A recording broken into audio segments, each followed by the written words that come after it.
Jūsų eminencija, šiais metais minėjote savo kunigystės 50 metų jubiliejų. Pasiekėte aukščiausią dvasininko laiptelį, tapote kardinolu. Kiek jūsų tarnystėje dar likę kasdienių kunigo pareigų? Gražu, kad prisimenat mano jubiliejų, bet šiandien švenčiam daug didesnį jubiliejų, Jėzaus Kristaus gimimą. Tai tas mano nereikšmingas. O šiandien tik pasakysiu, aš tik dėkoju Dievui iš tos 50 metų kunigystės. Kunigystė yra dovana, yra taip pat, sakyčiau, tarnystė. Pirmoje eilėje mes turim skelbti Dievo žodį ir manau, kad ir būdamas kardinolas tai darau. Kitą dieną mes švenčiam savo tikėjimą, ypatingai šventų mišių aukoje.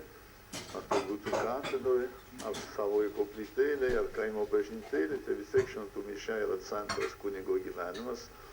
Ir manau, kad kasdien tai atlieku. Toliau mes turime irgi, kaip kunigai, ganyti abeles. Tad Dievo tautą vadovauti jai. Tai gal būnam kardinolai ir daugiau atsakomybės, bet vis tiek tas reikalauja tų kasdienių susitikimų, pasitarimų su žmonėmis ir ką, kurie tikrai nieko neatima iš savo kunigiško, mano kunigiško gyvenimo, bet yra kasdieninė duona. Tai aš manau, kad kardinolo titulas nieko čia netrukdo, priešingai atlikti savo kunigiškas pareigas ir svarbu kasdien ieškoti, kaip geriau tarnauti žmonėms, kurie yra man pavesti. Tai kardinolystė yra tik tai garbės, sakyčiau, titulas, svarbiausia yra vyskupo pareigas, kur yra vadovauti vyskupijai.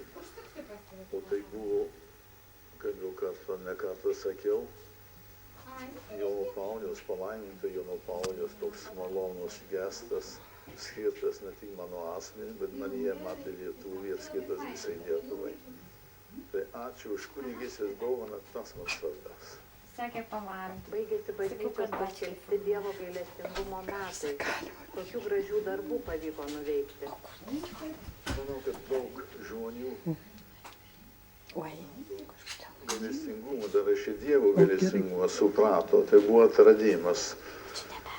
Tas Dievo gailestingumo paveikslas, kuris apkeliavo tiek daug parapijų, biskupijų, net į užsienį, kur tik lietuviai susibūrė, ir buvo šiltai priimtas, susikūrė daug maldos būrelių, žmonių, kurie meldės, atradė Dievo meilę, Dievo gailestingumą, norėdami prašyti, maldauti to gailestingumo kitiems žmonėmis, yra būrelių susikūrusi visur.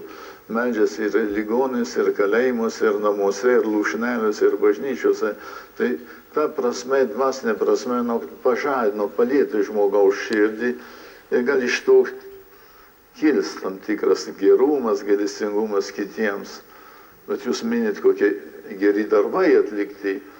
Tai ne, aš tik paminėčiau pavyzdžiui, vis tiek tos gailestingumo Jėzaus seselės Vilniuje jau baigia pastatyti paliatyvinės slaugos namus, hospicą, kuris yra taip reikalingas ir tikrai gailestingumo darbas palydėti žmonės, kur jau eina, kaip sakė, prie gyvenimo pabaigos, palydėti su meilė, ne tik teikiant medicinę pagalbą, bet duodant ir dvasinę ir psichologinę pagalbą. Kad tas įkūrimas vaikų darželio katalikiško mažutėlė, man yra irgi toks ženklas. Ten bus tas grūdelis gailestingumo sėjamas ir galės augti. Tai kaip mažas garstyčių grūdelis, kur manau, kad užaugs ir padarys. Yra žmonių irgi ištroškusi pažinti, sakyčiau, Dievą, pažinti šventą raštą, pažinti krikščionybę, kur nėra gavę iš savo šeimos, iš savo aplinkos tų žinių, tai sukūrėme ir tą mažąją akademiją, kur eina paskaitų ciklas tom temom, laisvai tiems, kur nori geriau pažinti tikėjimą, pažinti krikščionybę. Tai yra visos gražios iniciatyvos. Ir mano nuomonė, mes daugiau šiais metais dėmesį kreipiam į Dievą, kad suprasti Dievo gailestingumą, Dievo meilę žmogumi. Ir Kalėdos taip pat yra. Dievas parodo mums savo gailestingumą, ateidamas gyventi su mumis. O dabar reikia tęsti, gailestingumą tą dalinti kitiems. Dabar visuomenėje jaučiama labai daug pykčio. Pykstama ne tik ant valdžios, dažnai neįtinka ir bažnyčia. Gal jūs žinot kokį receptą, kaip sumažinti tą neapykantą? Tikrai toks gaunas įspūdis, kad viskas čia yra blogai, žmonės visko nepatenkinti ir neramus, ir pikti, ir susipriešinę, ir kabina viens kitą. Bet aš manau, kad tai yra tik tokia bendra sudaryta aplinka, tokia nuotaika, saka, kaip sunkus debesėlis, kuris spaudžia mus visus. Nes privačiai, kalbant, sutinku labai gerų ir šviesų žmonių, kurie vis tiek žiūri blaiviai gyvenimą, nepasiduoda tokiai, sakyčiau, nepasitenkinimui, nerimui, pykčiui. Tai nėra viskas taip blogai, kaip atrodo. Gal mūsų irgi žiniasklaida yra kaip rūporas, kur viskas sutiršina spalvas, sutiršina ir, kaip sakė, tik apie tai kalba, sukelia tokią neigiamą nuotaiką. O recepto tai tikrai aš negalėčiau surasti. Aš manau, kad visos blogos mintys, visi pykčiai, visi pavydai, tai kyla iš žmogaus širdies. Čia žmogus savo širdyje neturi tos ramybės, gal nebelaiko to gerumo, to pakantumo, kad galėtų su kitais ką nors gero dalintis. Tai aš drįčiau pasakyti tą vietą, kur yra gal svarbiausia, norint išgydyti mūsų visuomenę ar pasiūlyti, sakyčiau, kelią, tai yra šeima. Daug susipriešinimo buvo šiais metais irgi kalbant apie šeimas.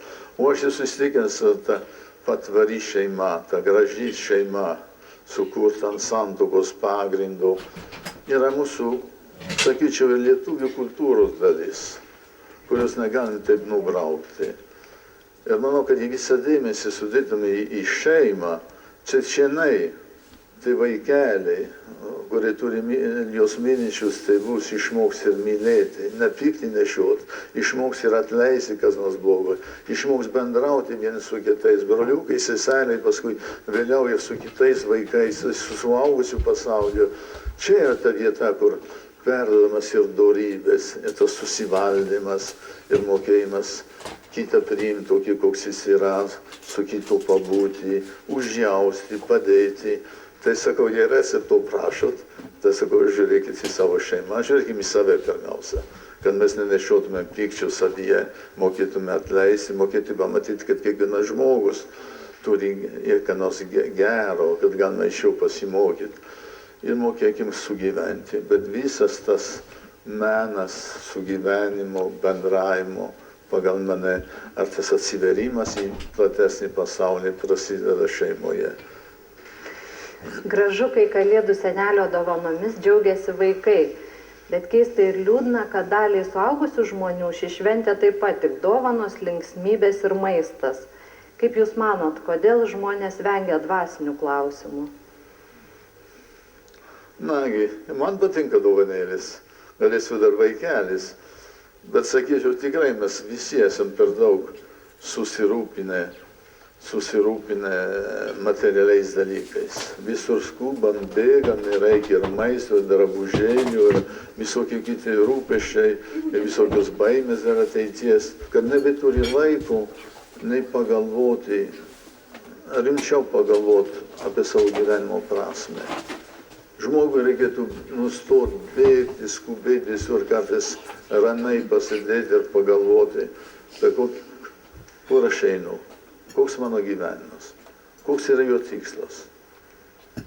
Ir čia neišvengiamai irgi iškyla tikslas ir mirtis, ir lyga, ir kančia, visi nemalumai, kaip visą tą priimti.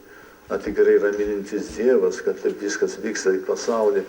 Bet manau, kad žmogui reikėtų sustoti ir biškai, kaip sakant, nebežiūrėti grinai tik tai visas tas materialinės vertybės ir mūsų reikalus, būtinus rūpesčius, bet sustoti biškai susimastyti, kas aš esu, kur aš einu, koks mano gyvenimo tikslas, ką aš gero paliksiu gyvenime. Ir manau, kad čia reikia biškai žmogui susijimti, atsitraukti nuo viso, kad mus prie žemės pririša, biškį pakelti žvilgsnį aukščiau, sakyti, žiūrėk, susimastyti. Svarbiausia, reikia turėti savo širdyje, sakyčiau, tą tikėjimą, suprasti, kad mūsų gyvenimas nėra grinai toks materialus dalykas, kad turime ir širdį, turime ir sielą, turime ir dvasią. Ir jei mes mokėsime atrasti savyje tą visą turtingą dvasinį pasaulį, tai gal mus neužkirios taip visi dalykai, bet tam reikia mokėti kartais sustoti, pamastyti ar ką. Šventasis tėvas Benediktas dažnai kartoja, ko šiandien trūksta, jis sako, yra minties stygis, mąstymo minties, kad žmogus nemoka pagalvoti, tikrai pamastyti. Ir tada pasiduoda, eina pagal srovę, bėga, skuba, ką nors padaryti, efektyvus būti, ką nors nuveikti, laimėti, ką nors uždirbti. Ir visas to baigęs, o nešioja paskui nerimą savo širdyje ir visokių baimių, nes visas tas gali sugriūti per vieną dieną, viskas gali dingti. Tai manau, atraskim tų mažų vaikelių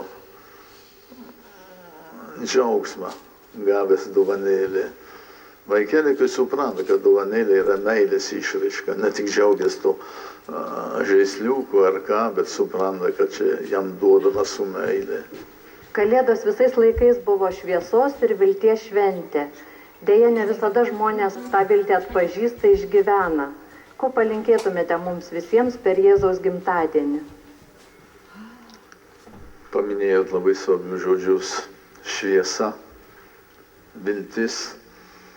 Kaip tik Kalėdose mes švenčiame Jėzaus atėjimą į pasaulį. Jis buvo šviesa. Atėjo į pasaulį, o tamsybės jo nepriėmė. Žmonės nepriėmė. Tai tikrai ta šviesa ateina mums kaip dovana iš dangaus. Tai manau, kad aš palinkėčiau ypatingai, kad mes, krikščionys, mes tikintis, būtume tikrai irgi kaip to šviesos spindulėlis kitiems. Kad galėtum tai įnešti biskį šviesos ten, kur mes gyvename. O kas yra mūsų artimiausia, vėl grįžtų. Šviesą reikia nešioti savo širdyje, bet yra mūsų šeima. Kad kiekvienas biskį šviesos spindulėlių, kad išmoktų vis labiau gerbti tą žmogų, su kuriuo gyvena, parodyti jam meilės, gerbti, kad būtų gražiausi santykiai tarp vyro ir žmonos, kad tėvai mylėtų savo vaikus, kad vaikai mylėtų tėvus, kad darbovietė galėtume biškį irgi šviesos atnešti, neateiti tik surūgę, nepatenkinti savo darbo, kad ir mokykloje, ir, sakyčiau, visoje visuomenėje galėtume atnešti biškį švieselės. O kai kalbu apie šviesą, tai reikėtų konkrečiai pasakyti, šviesa tai turi būti ypatingai mūsų to gerumo šviesa. Kad kiekvienas galėtų įnešti, kad ir kropelytė maža gerumo, ten, kur jis gyvena, savo šeimoje ar ką. Čia susivaldysiu, čia patylėsiu, čia ką nors gero padarysiu, čia sąžiningai atliksiu savo darbą. Atneškim visur, įneškim tą kropelį gerumo, gailestingumo, apie kurį mes kalbėjom, ir manau, kad pasaulis bus šviesesnis. Dėkokim už tą šviesą, kur Dievas mums duoda, bet dalinkim tą šviesą su kitais. Toks mano linkėjimas. Būkime mes tai švyturėliai, tos šviesutis, kuris šviečia, kad tos žvakutės ar švieselės ant kalėdų eglutės švieskime kitiems. Nes kartu, jei meilė mus ryšia, galim viską nuveikti. Tai linksmų šventų kalėdų visiems.